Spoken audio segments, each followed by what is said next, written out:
आज आम आदमी पार्टीच्या वतीनं मुख्यमंत्र्यांना, आरोग्यमंत्री व पालकमंत्री यांना जिल्हाधिकाऱ्यांच्या मार्फत पत्र लिहिण्यात आलं आहे की काल 2 दिवसापूर्वी विधानभवनामध्ये आरोग्यमंत्र्यांनी जो निलंबन डॉक्टर अशोक थोरात CS बीड जिल्हा यांचं निलंबन करण्यात आलं। आमदार मुंदडा यांनी जो प्रश्न मांडला आणि तो तात्काळ निलंबन करण्यात आलं, हे कुठंतरी चुकीचं होते आणि हा बीड जिल्ह्यावरती नागरिकांवरती अन्याय होतो।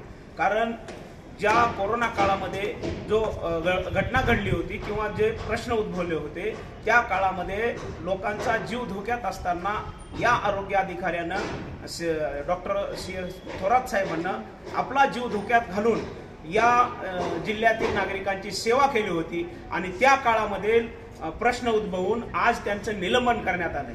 ती ज्या प्रकाराची चौकशी पाठीमागे चालू असताना त्या चौकशी पूर्ण न होताच त्यांचं निलंबन करणं कुठंतरी चुकीचं आहे। त्या चौकशीमध्ये 12 ते 14 माणसांची नावं आहेत।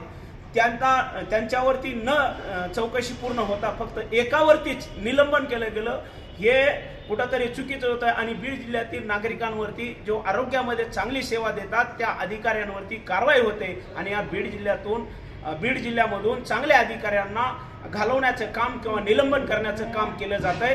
याचा निषेध म्हणून आम आदमी पार्टीनं आज जिल्हाधिकाऱ्यांच्या मार्फत मुख्यमंत्र्यांना निवेदन दिलं आहे। जर याच्यावरती ते निलंबन तात्काळ रद्द करावं, जर निलंबन रद्द नाही झालं तर येणाऱ्या काळामध्ये आम आदमी पार्टी रस्त्यावर उतरून याचा निषेध करेल व या सर्वस्व जबाबदारी सरकारची असेल।